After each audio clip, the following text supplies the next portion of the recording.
Salutations chaleureuses, bien-aimés dans le Seigneur, et bienvenue dans une nouvelle série d'études de la parole de Dieu sur PPT TV, votre chaîne d'études de partage de la parole de Dieu. Après avoir passé tout un trimestre en train d'étudier une leçon intitulée L'Épître aux Éphésiens de l'apôtre Paul, voici une nouvelle thématique que nous propose l'école du sabbat. La mission de Dieu, ma mission. La mission de Dieu, ma mission. Cette thématique que nous allons développer pendant 13 semaines, donc cela veut dire qu'elle aura 13 leçons, et tout ça pour la gloire de Dieu et pour l'édification de tout un chacun d'entre nous. Et je suis heureux de commencer ce nouveau trimestre, qui est le 4e, avec nos frères habituels, avec lesquels nous avons partagé la leçon du trimestre passé. Bienvenue, frère Bruno. Merci, frère. J'espère que vous vous portez à merveille. En tout cas, gloire au Seigneur. Gloire à Dieu. Amen. Également, nous recevons le frère Innocent, avec qui nous avons été pendant tout un trimestre, avec qui nous allons être pendant tout un trimestre. Frère Innocent, bienvenue. Merci, Daniel. Vous vous portez très bien. Par la grâce de Dieu. Très Que bien. le nom de Dieu soit loué. Et cette semaine, nous avons une leçon, la toute première leçon que nous allons étudier ensemble avec vous, qui a pour titre « La mission de Dieu envers nous », première partie. La mission de Dieu envers nous, première partie. La mission de Dieu envers nous, première partie. Et déjà, avant que nous ne puissions aller très loin, nous allons implorer la faveur de Dieu, demander à Dieu de nous accompagner, non seulement dans cette leçon de cette semaine, mais pendant tout un trimestre. Et j'aimerais inviter le frère Innocent à nous conduire dans la prière. Obéissons pour la prière. Notre Dieu, notre Père, nous voulons te dire merci parce que tu as été avec nous pendant tout un trimestre. Tu nous as appris beaucoup. Maintenant que nous voulons débuter avec notre trimestre, nous demandons, Seigneur, que cette leçon puisse édifier nos cœurs, que ça puisse édifier le cœur de nos téléspectateurs. Au nom de Jésus, Amen. Amen. Amen. La mission de Dieu envers nous. D'abord, la mission de Dieu, ma mission. Cette leçon, pendant tout un trimestre, va nous conduire à percevoir d'abord la mission de Dieu envers l'humanité, et au-delà de percevoir la mission de Dieu pour l'humanité, percevoir ma part dans cette mission. Cela veut dire que Dieu a une mission, un objectif, un but qu'il poursuit, mais dans le but de Dieu, il engage l'homme. Il invite l'homme à faire une part. Et on verra d'abord la part de Dieu dans cette mission, et on verra aussi la part de l'homme. Non seulement la part de l'homme en répondant à cette mission de Dieu, mais la part de l'homme comme participant actif à cette mission. Et cette semaine, déjà avec la première semaine, nous commençons avec cette étude en profondeur de la mission de Dieu envers l'humanité. Bien sûr, c'est la première partie, cela veut dire que la semaine prochaine, on va poursuivre avec la même leçon, mais dans une autre dimension. Et la mission ne trouve pas son origine de la création, comme on nous l'a dit à l'introduction déjà. On nous dit que cette mission ne trouve pas son origine avec l'appel d'Abraham. Cette mission de Dieu ne trouve pas son origine avec la libération d'Israël de l'Égypte vers Canaan, mais elle commence un peu plus loin. C'est pourquoi même ça suscite beaucoup de questions. Ça suscite beaucoup de questions, évidemment, que nous allons partager, mais j'aimerais commencer d'abord. Parce que, parlant de la mission de Dieu, on peut se poser la question, est-ce qu'il y en a même une? Et c'est la première question que je m'en vais poser au frère Bruno. Est-ce qu'il y a une mission qu'on pourrait appeler la mission de Dieu? Parce que déjà l'introduction nous dit qu'il y en a une, mais est-ce qu'il y en a certainement? Quand nous lisons la Bible et celle que nous étudions aujourd'hui,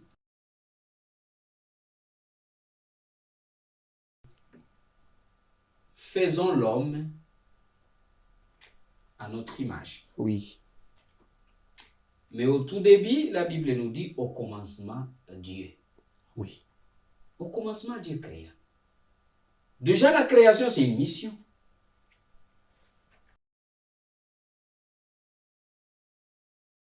Expédition. Dieu commence une œuvre. Avant la création, Dieu, il était comblé. Mais de lui-même, il se donne une tâche.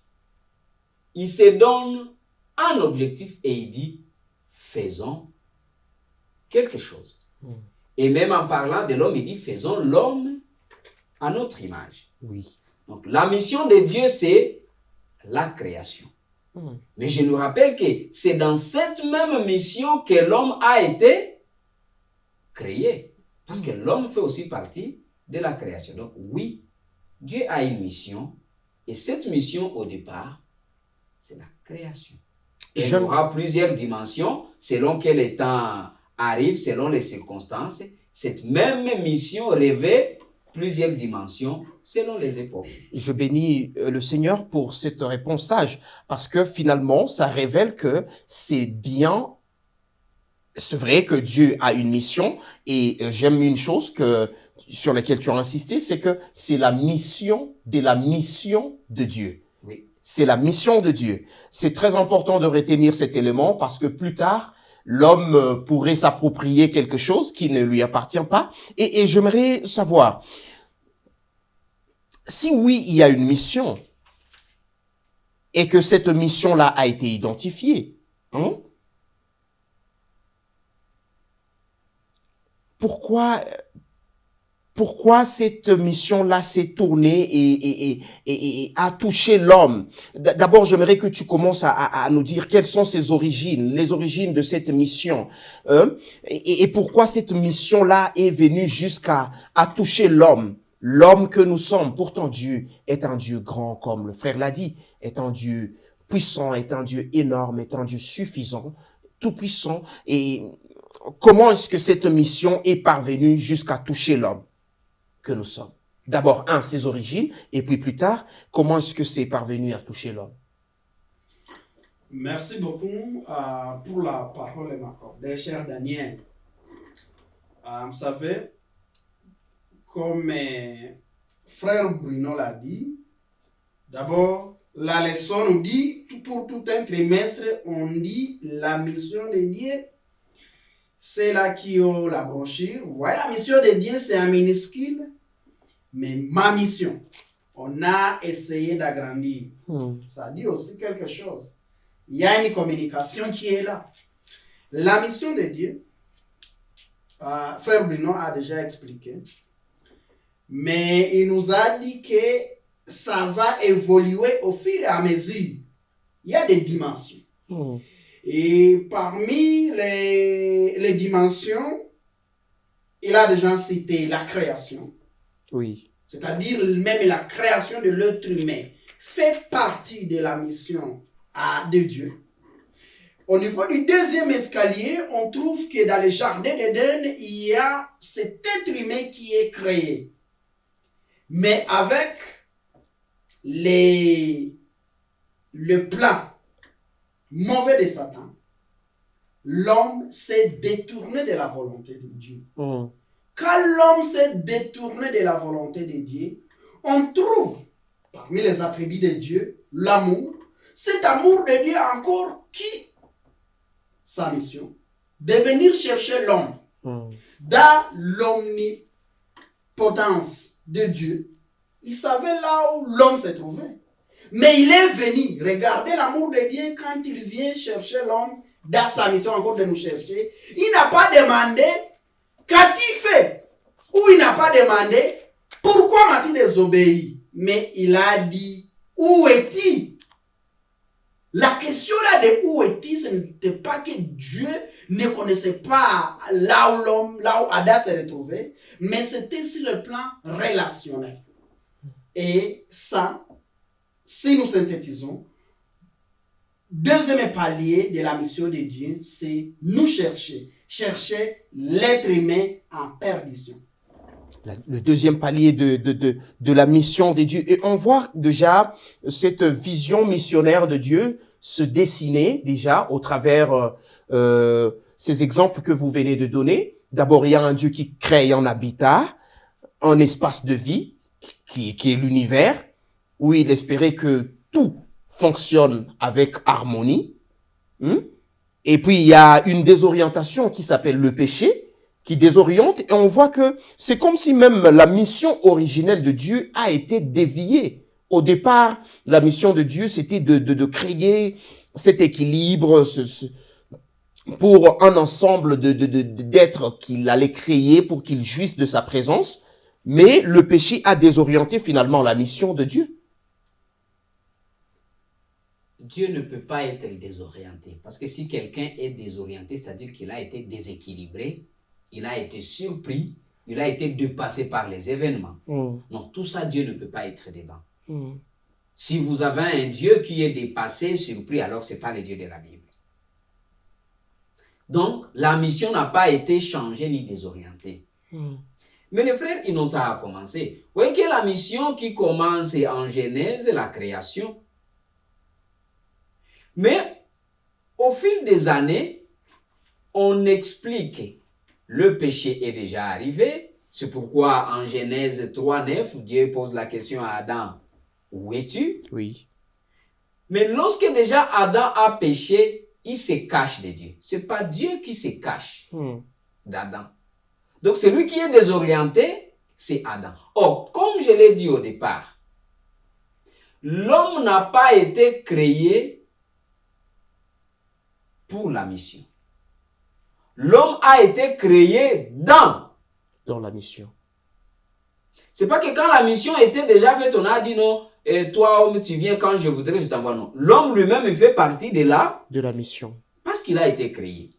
Mais Dieu lui a dit, maintenant c'est toi comme le chef-d'œuvre, c'est à toi de continuer, c'est à toi de gérer.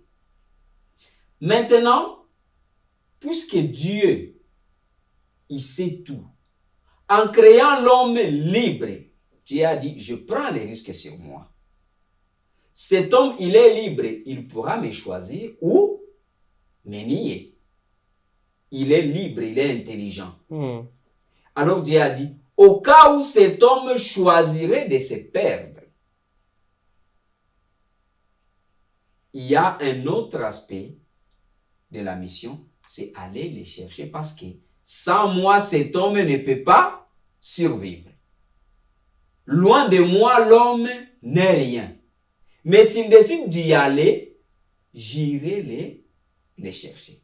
Bien sûr, parce que l'homme a été créé pendant que le péché était déjà commis au ciel par l'un des anges, et puis il y avait déjà une prise de position au ciel. Oui, la prise de position quand l'homme est créé, c'est Dieu qui dit faisons l'homme à notre image.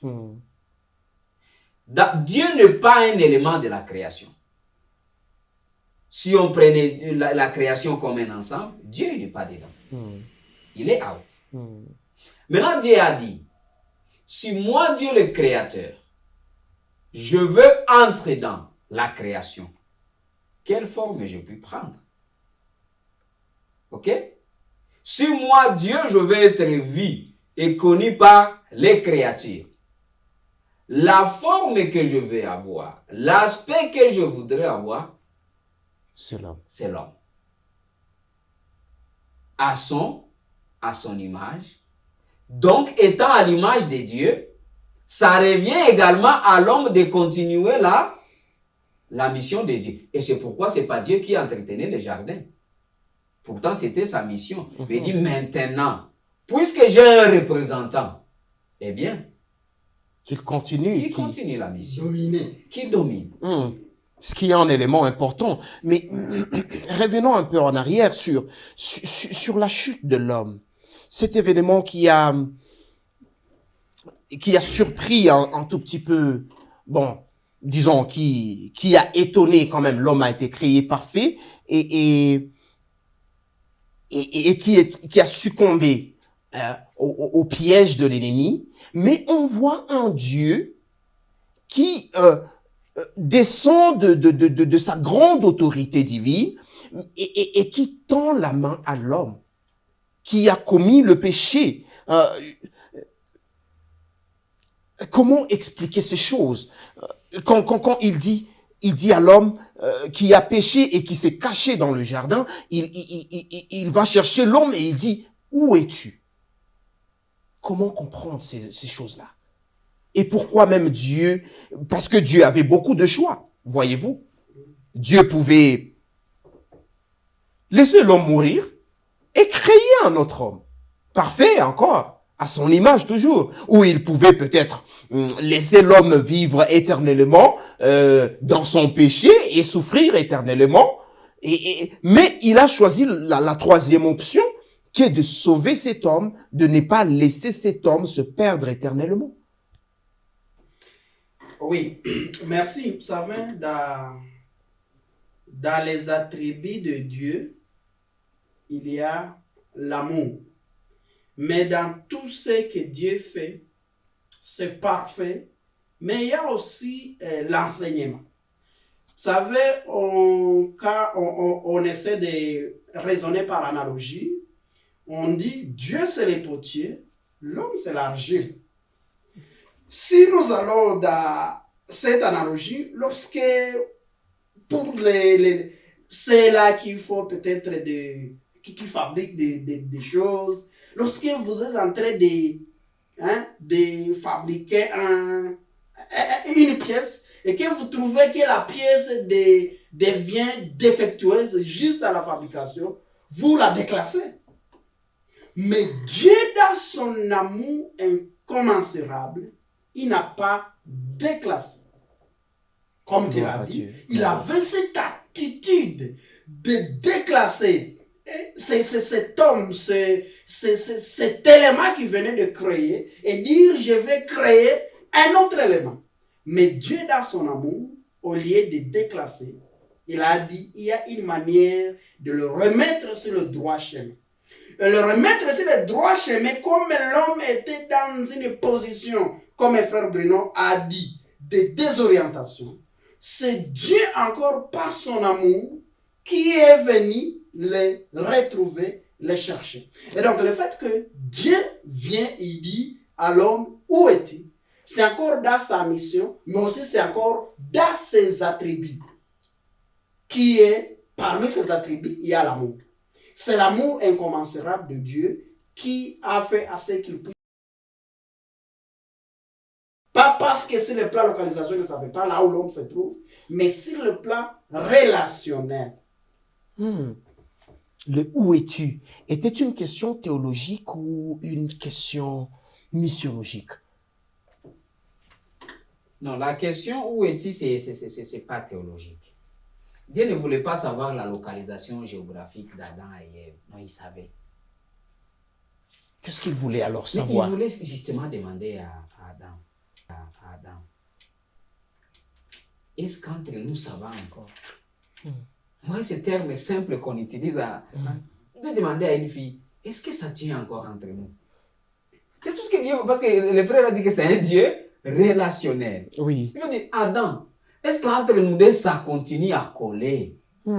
Est-ce que le courant passe encore? Et Adam dit, non, moi, ne viens pas, Jésus. Il dit, ah tiens, c'est un nouvel élément ça. Qui t'a dit que tu étais? Ce n'est qu'une question relationnelle. Parce que tout ce que Dieu veut, en Genèse 17, le 7e et le 8e verset, Dieu il dit, je serai ton Dieu. Dieu tient tellement à ce qu'il soit proche de sa création. Parce que c'est un Dieu non seulement qui vient nous chercher, mais c'est un Dieu qui veut être avec nous. Tout au long de la Bible, il est dit, je serai ton Dieu, je serai avec toi. Il dit à Josué, je ne t'abandonnerai pas. Même quand Jésus il est là, il dit, je serai avec vous jusqu'à la fin. Et quand la Bible se termine, on dit, voici le tabernacle de Dieu est avec vous. Parmi les hommes. Donc c'est ça que Dieu veut. C'est pourquoi il est venu dire, mon ami, moi je désire tellement être avec toi. C'est ce que je veux. est-ce que notre relation, elle tient encore? Elle tient encore. Si ce n'est pas le cas, comment la remettre debout? Wow, gloire au Seigneur. Et quand est-ce que cette œuvre missionnaire de Dieu prend fin? Dieu,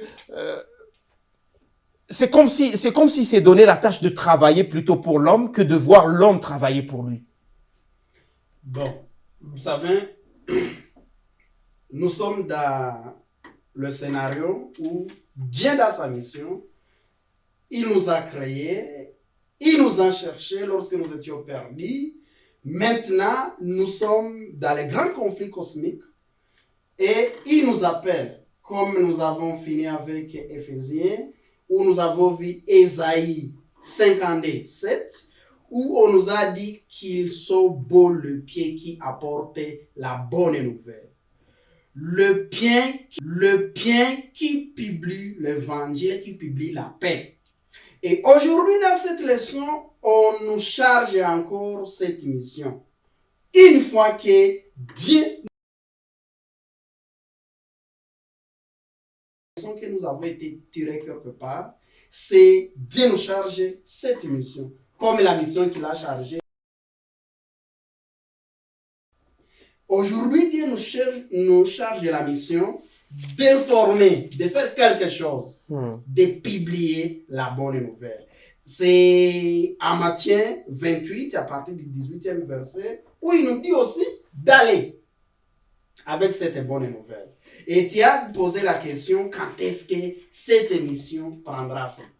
À Jean 14, et à partir du premier verset, il a dit, c'est Jésus qui parlait, qui dit, je vais vous préparer une place. Je reviendrai. C'est une promesse qui nous donne, afin que là où je suis, vous y soyez aussi. Nous pensons que cette mission, on est dans la mission de chercher, nous sommes dans la mission avec Dieu, de chercher. Lorsque vous pensez que vous avez été trouvé par Dieu, vous êtes enrôlé dans la mission aussi d'aller chercher les autres qui sont encore dans la perdition. Une fois, il viendra un moment où le Seigneur viendra prendre ceux-là qui auront accepté de s'aligner derrière lui. Parce que comme frère Bruno a dit, nous avons le libre arbitre de choisir nous aligner derrière Christ ou derrière Satan. C'est à nous le choix. Mais la mission prendra fin lorsque Jésus viendra prendre ceux-là qui ont accepté de s'aligner derrière lui.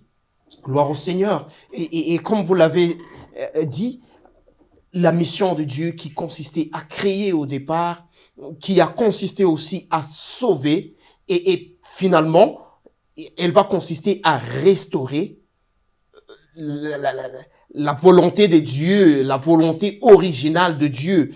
Et qu'est-ce que vous pouvez dire à quelqu'un qui lui-même ne se sent pas concerné par cet appel de Dieu? Quand Dieu dit, où es-tu? Que pouvez-vous dire à cet homme-là ou à cette femme-là? Avant ou pour mieux comprendre la mission de Dieu, peut-être qu'on devait d'abord mieux comprendre les dieux de la mission. Parce qu'elle nous passe un peu, on l'utilise comme toutes les autres missions que nous faisons, parce que nous n'avions pas encore compris les dieux de cette mission.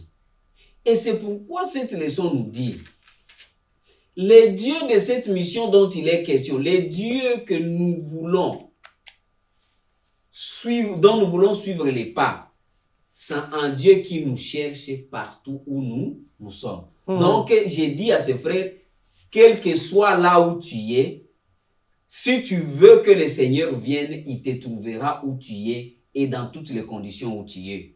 Mais c'est aussi un Dieu qui désire tellement être avec toi. C'est un Dieu qui veut être ton ami.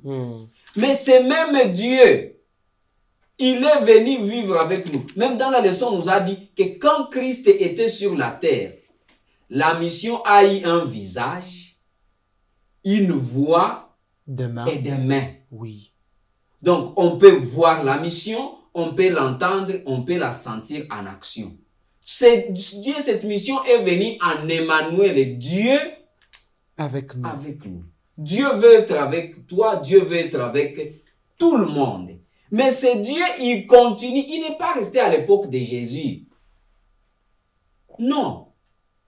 Dieu est avec nous aujourd'hui parce qu'avant de partir, Christ a dit, je ne vous laisse pas seul. Je vous enverrai un consolateur. L'Esprit agit continuellement.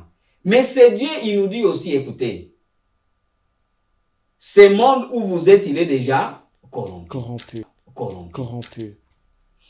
Nous ne pouvons pas vivre, notre relation ne peut pas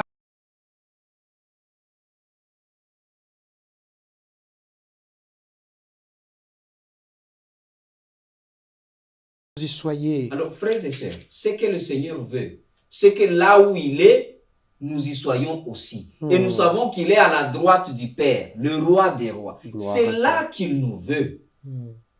C'est là que le Seigneur nous veut. Mais pour que nous y arrivions, travaillons sur notre relation avec lui. Quand il dit, où es-tu?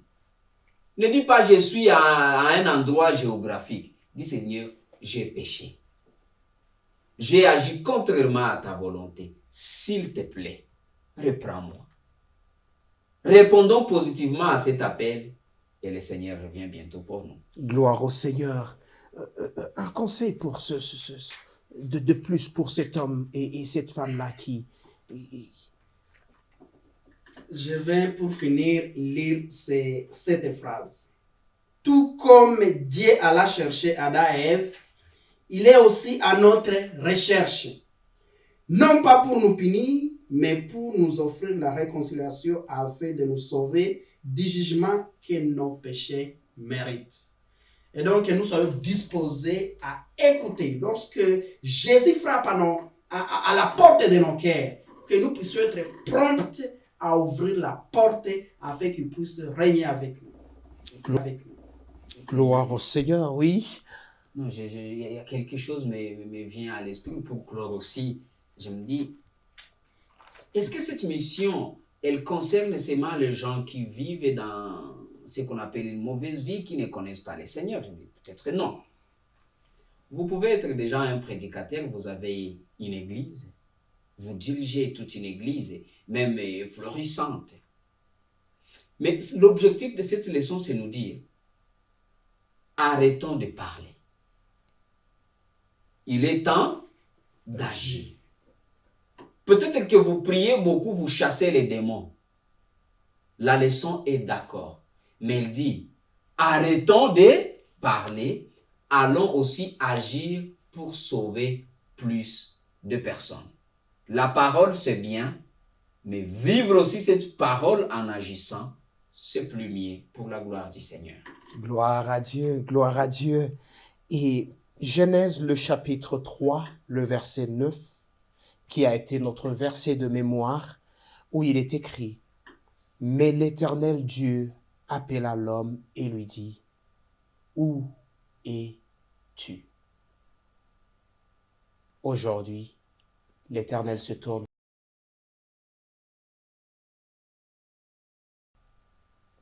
Où es-tu, mon enfant? Il te pose cette question, pas pour son propre bien, mais pour ton bien. Il aimerait que tu y répondes. Il aimerait savoir où en es-tu avec ta relation avec lui. Il aimerait savoir où en es-tu dans ta manière de vivre. Que le Seigneur te bénisse et que le Seigneur t'assiste et que tu trouves également le lieu où tu te tiens par rapport à ton Seigneur. Bien-aimés dans le Seigneur, soyez bénis au travers de cette émission et avant que nous ne puissions clore cette émission, nous allons implorer la faveur de Dieu au travers de la prière. Humilions-nous dans la prière. Humilions-nous dans la prière. Seigneur notre Dieu, notre Père, merci de nous avoir cherchés. Merci de nous avoir trouvés. Merci d'être venu nous chercher là où nous étions. C'est pas que nous avons fourni d'efforts, mais toi, dans ton amour, tu nous as localisés et tu désires nous sortir de là où nous sommes. Parce que nous nous sommes mis dans des situations difficiles. Père éternel, sauve nos vies, délivre nos cœurs et donne-nous à nous associer à ton salut. Et permets à ce que, Éternel, au-delà de comprendre notre misère, que nous puissions te tendre la main quand tu nous tends ta main et que nous puissions aussi nous associer à l'aider aux autres qui sont perdus, qui a un sauveur qui veut nous sauver, nous délivrer, nous libérer de notre esclavage. Permets à ce que nous soyons tous transformés par toi et que le salut parvienne à nos demeures. Au nom de Jésus, Amen. Amen. C'est ainsi que nous clôturons la toute première leçon de ce trimestre. Où es-tu? N'oubliez pas de partager cette émission, n'oubliez pas de liker, n'oubliez pas de faire en sorte que plusieurs soient sauvés au travers de cette émission et que le Seigneur vous bénisse.